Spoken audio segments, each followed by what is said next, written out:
साथियों, आज की क्लास का हमारा पहला प्रश्न है, किसी शंकु की तिरछी ऊंचाई ज्ञात करें जिसका आयतन 1232 घन सेंटीमीटर है और उसके आधार की त्रिज्या 7 सेंटीमीटर है।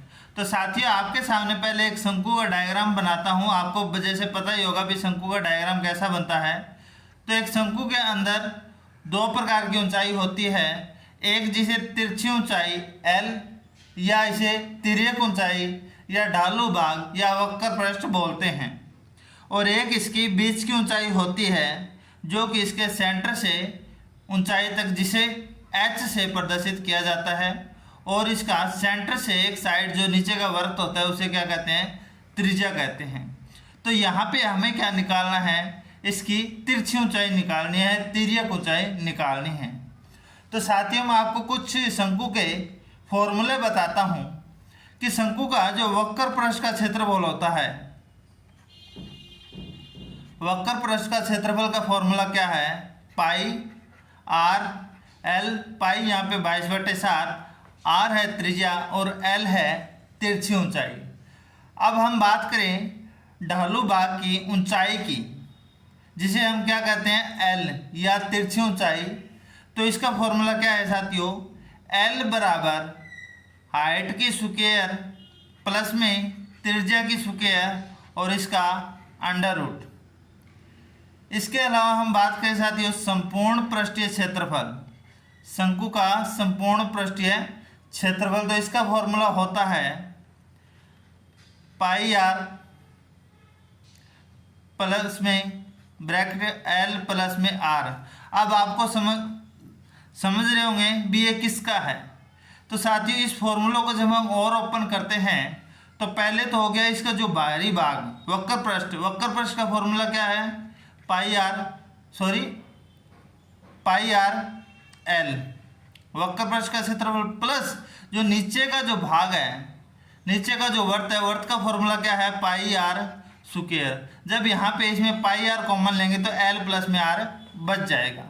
और वही हम बात करें साथियों तो आयतन का फॉर्मूला क्या है हमारे पास, 1/3 पाई आर स्क्वायर एच। ये आपके सामने 4 फॉर्मूले हैं जो शंकु से संबंधित है।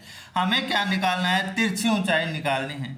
तिरछी ऊंचाई निकालने का फॉर्मूला हमारे पास क्या है, एच स्क्वायर प्लस में आर स्क्वायर का अंडर रूट। तो हमें आर त्रिज्या तो दी है परंतु हाइट नहीं दी, तो हम हाइट कैसे निकालेंगे। हमें आयतन का मान कितना दे रखा है, 1/3 पाई आर स्क्वायर। एच का मान कितना दे रखा है, 1232 दे रखा है। तो साथियों, जब हम इसे हल करेंगे तो 1/3 गुणा में 22/7 गुणा में 7 गुणा में एच, 7 से 60 कट गया।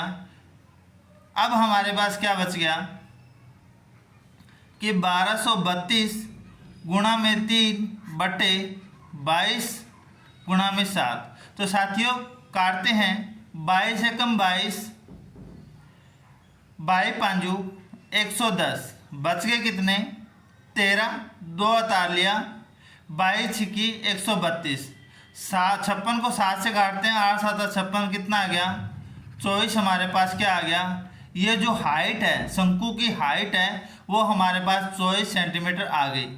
हमें क्या निकालना है साथियों, हमें निकालना है शंकु की तिरछी ऊंचाई, जिसका फॉर्मूला क्या है, एच स्क्वायर प्लस में आर स्क्वायर। तो एल का मान आ गया एच स्क्वायर, हम एच कितना है 24, 24 का स्क्वायर कितना हो गया 576 प्लस में त्रिज्या कितनी है 7, इसका स्क्वायर कितना हो गया 49, इसका अंडर रूट। 576 में 59 जोड़े 49 तो कितना आएगा 625, और 625 का जब अंडर रूट करें तो एल का मान हमारे पास कितना आ गया 25 सेंटीमीटर। तो एक शंकु जिसका आयतन 1232 सेंटीमीटर है और उसकी त्रिज्या 60 सेंटीमीटर है, तो उसकी तिरछी ऊंचाई 25 सेंटीमीटर आएगी तथा उसकी शंकु की ऊंचाई 24 सेंटीमीटर आएगी।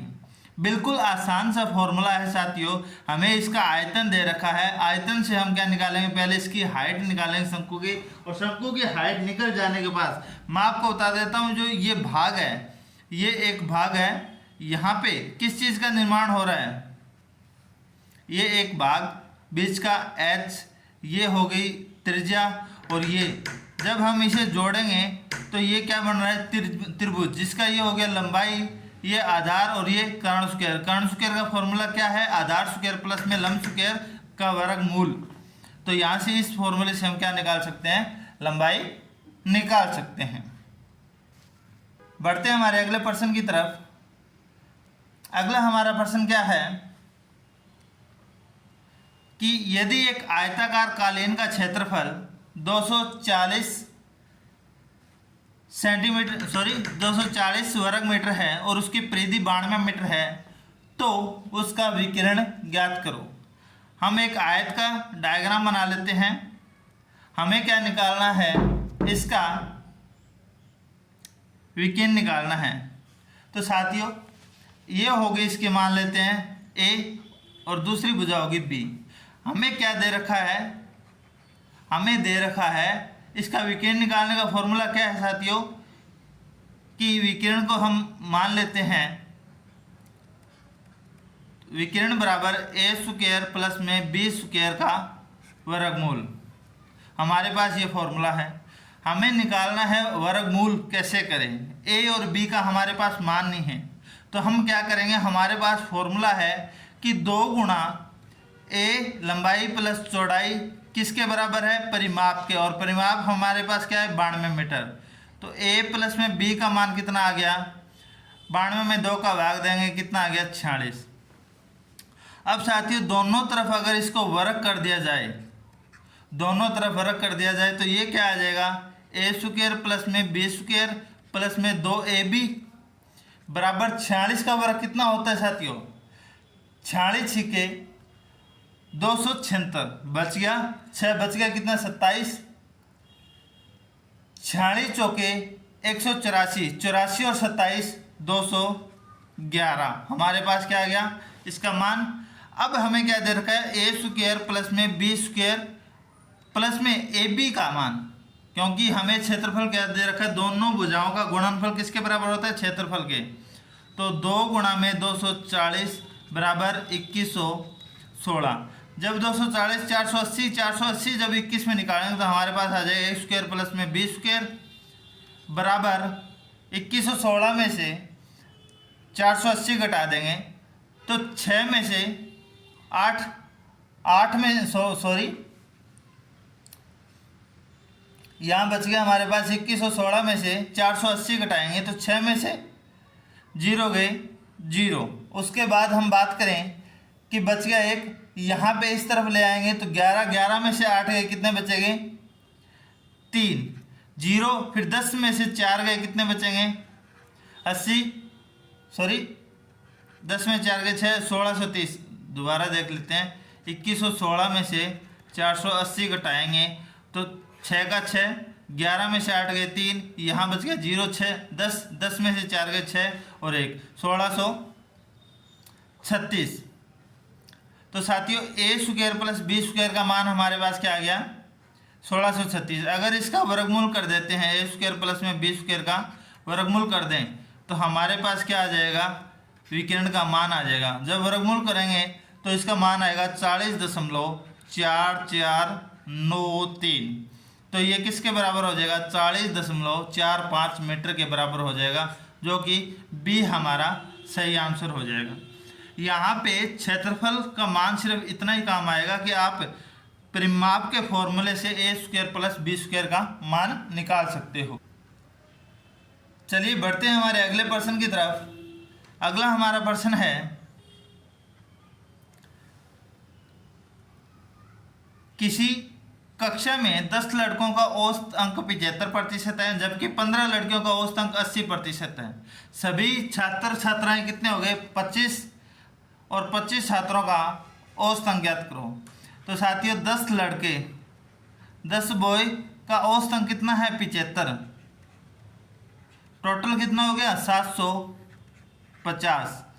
यहाँ पे बात की जाए 15 गर्ल्स की, औसत अंक कितना है 80%, टोटल कितने हो गए 15 8 120 1200। दोनों का जोड़ कितना हो जाएगा 5 7 2 9 1950। हमें क्या करना है, 1950 में किसका भाग देना है, छात्र कितने हैं 25, औसत निकालेंगे 25 आता 175, बच गए कितने 20, उतारी 0, 25 8 278% क्या आ गया 25 छात्रों का औसत आ गया। डी हमारा सही आंसर हो जाएगा। अगला हमारा प्रश्न है, यदि किसी संख्या और उसके छठे हिस्से के बीच का अंतर 100 है तो वह संख्या ज्ञात करें। तो मान लेते हैं साथियों, माना वह संख्या कितनी है x है। तो साथियों हमें दिया गया है प्रश्न के अनुसार संख्या और संख्या के छठे भाग का अंतर कितना है 100 है। हमारे पास समीकरण बन गई। अब इस समीकरण को हल कर लेते हैं। 6 हो गया लघुत्तम, 6x माइनस x बराबर 100। 6x में से x गया 5x बराबर 100 को गुणा कर दिया 600, x को भाग करेंगे तो 600/5 बराबर क्या आ जाएगा 12 5 160, तो 120 हमारे पास क्या आ जाएगा, इसका आंसर आ जाएगा, जो कि ई ऑप्शन में मिलान कर रहा है।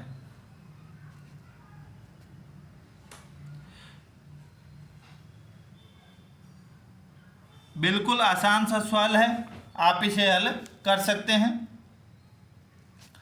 चलिए बढ़ते हैं आज के अंतिम प्रश्न की तरफ। अंतिम हमारा प्रश्न है, यदि 2/7 3/5 4/9 भिन्नों का एलसीएम ज्ञात करें। तो साथियों भिन्न का एलसीएम निकालोगे तो उसका फॉर्मूला क्या है, हर का एलसीएम एस का एलसीएम बटे हर नीचे का है, उसका क्या हो जाएगा एचसीएफ। जब एलसीएम निकालना है हमें भिन्न का, तो अंश का एलसीएम और नीचे का एचसीएफ, वही बात की जाए एचसीएफ की, तो अंश का एचसीएफ और हर का एलसीएम निकालना है। हमारे पास पहले अंश क्या है 2 3 4, इसका एलसीएम कितना आ गया 4 3 12 एलसीएम आ गया। अब वही बात की जाए हर के एचसीएफ की, तो 7 5 और 9 इन तीनों का एचसीएफ कितना आएगा 1। तो इस फॉर्मूले के तहत 12/1 हमारा आंसर आ गया, तो इसे बोल सकते हो 12। तो इस भिन्नों का जो एलसीएम है वो आ जाता है 12। तो आज की क्लास हमारी यहीं समाप्त होती है।